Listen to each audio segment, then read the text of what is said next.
Hi, I'm Jeremy, and as they say, the beat goes on. So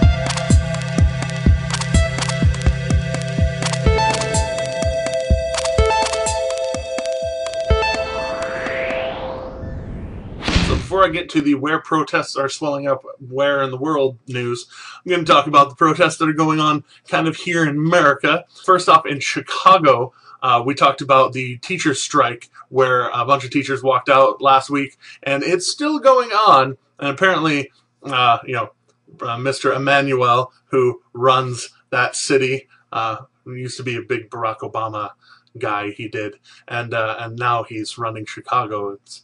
Anyways, those of you who see parallels kind of will laugh with me about that. But moving on, he has not been able to strike deals with the teachers' unions where they will really like what's going on. They're protesting like layoffs and teacher evaluations and days that are the number of days in the school year, the length of school days.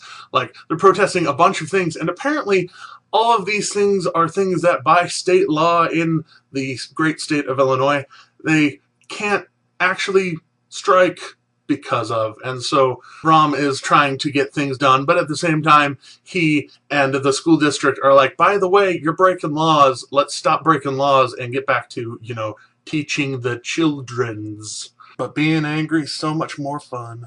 Speaking of things that they're probably a little bit annoyed at, there's a new film coming out called Won't Back Down, made by the same guy that made a film called The Cartel, basically a fictionalized but realistic story of things wrong with the education system. It's along the lines of Waiting for Superman, the documentary about the education system. Expelled by Ben Stein. If any of you have not seen Expelled or Waiting for Superman, go see them. I've seen those ones at least, and I can recommend them.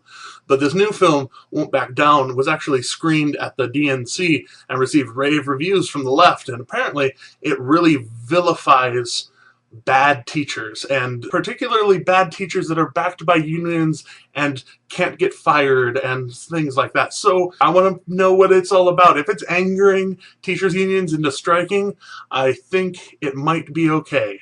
The other piece of home front protestery news is, well, Occupy.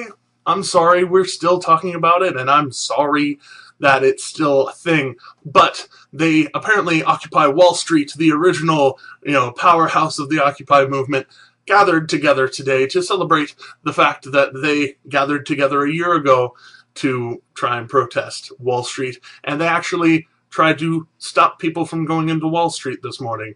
And that was not particularly favored by most of the people that work at Wall Street and the New York Police Department. So they were rounded up and taken away from that scene because, well, you can't stop the rock, if you will. As far as things go, when you try and actually shut down a financial institution, it goes from protesting to domestic terrorism. That's my opinion on it. You might feel differently. Talk about it down there. I'm actually going to, tell you, talk about the stuff. Don't just read the thing at the end, but there you go. And moving on to those far extremist Muslims who are gathering and fighting against America basically everywhere else except America. In Indonesia, one of the most populous Muslim countries, they finally rose up and attacked our embassy in Jakarta, where apparently 500 people gathered and caught riot police off guard. They weren't exactly ready to be taking on a bunch of people with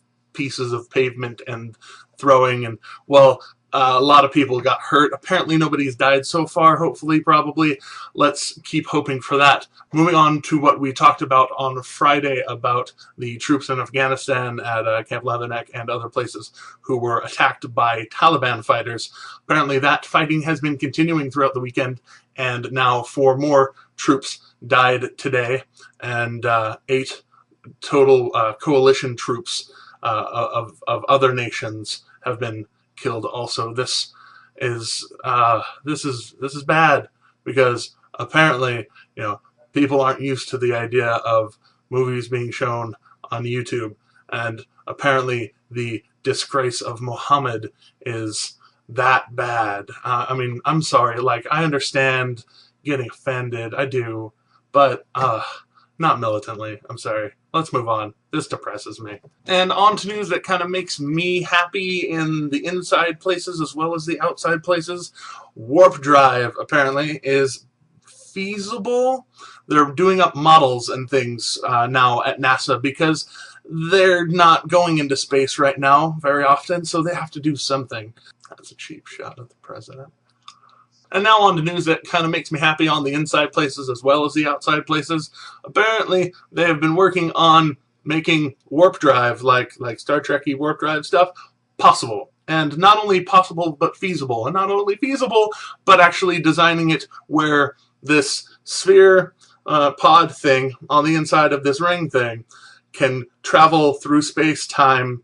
Well, not really travel through space-time, elongate itself through space-time and arrive at its destination without really moving the occupants inside of the vehicle. It's really technical stuff. I'll probably let AJ explain it to you tomorrow in much more not stupid detail.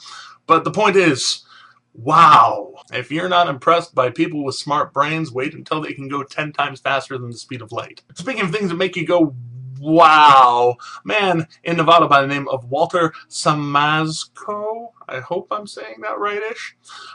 He died middle of June, apparently, and wasn't discovered until much more recently.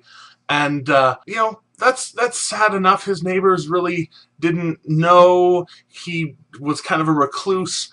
When he died, he had like $200 in the bank, and then they actually searched the man's house, in which he had approximately 500 pounds of gold in his house, and guns and other things. He was kind of a recluse. He didn't like the government. He didn't like the idea of the man keeping him down. He was afraid of doctors. Basically, old conspiracy theorist nut kind of guy. But if you don't know the math on 500 pounds of gold, right now that's worth around $7 million or so. And the fun part is that a lot of that is coins, and specifically old, useful, collectible coins that could be worth way more than just your regular standard multiple hundreds of pounds of gold. So this man also did not have any very close relatives anymore. He's old, and people don't have relatives after a while. And so apparently the closest relative to him is a first cousin who's they're trying to get a hold of right now, and as they get a hold of them, they're selling off particular parts of that gold collection to where they can pay the IRS what the IRS is due for the guy's gold stash, and then this first cousin gets the rest of it. Holy cow! Instant multimillionaire just because you had a weird cousin. That's the dream, isn't it? And speaking of gold, for our last story of the day, I want to give you a very short lesson in gold. Apparently, back in the 1930s, when the U.S. was having a really big depression-y problem, Franklin Delano Roosevelt decided it was a great idea to take America off of the gold standard. If you want a lecture on the gold standard, you can look it up on YouTube. There's dozens of people that talk way more intelligently about it than I ever could. But the point is, he took all the gold that everybody had and made it illegal for them to have more than 5 or 6 ounces of it, basically a jewelry, a reasonable amount of it, and otherwise you could not own gold, basically until Richard Nixon took that law away and said, that's not really good to prohibit people from owning property that is valuable. So, anyways, back then they confiscated all the gold, gave you about 20 bucks an ounce for it, and said, so long and thanks for all the fish, we're going to take your gold. And it was legal for them to do that. So now we move on to the death of a man named Israel Swift back in 2002, 2003-ish. The details are a little sketchy right now. But the reason is that his 3 heirs have been locked in court battles with the U.S. government because he had coins that were minted in the 30s that were supposed to be confiscated and taken and melted down into gold bars, the way the government does when they take valuable things and give it to you and say, no, give it back. So these grandchildren have been fighting the government over these 10 coins that are apparently worth like $80 million, like a huge amount. Speaking of, collectible coins, these are like the most collectible of collectible coins, and the government has sued them. Or, well, they have sued the government for confiscating them when they went to get them authenticated by the Philadelphia Mint. But now the government has won their court case and been backed up by a federal appellate judge saying, these were probably stolen because there's no paper trail connecting you to them, and so the government gets to keep them, ha ha ha ha ha ha ha, where the government gavel. So this brings me to my Superman ultimate point of today, which is don't let the government push you around. Vote. Go and, stand up. If you don't want to vote, stand up and be voted for. If you want to change the world, be the change if you can. If you can stand that kind of scrutiny. Some people really can't. And that's okay. Not everybody's cut out for that kind of stuff. I'm going to stop talking now. Thank you so much for watching. If you have watched to this point, you are so much more awesome than me.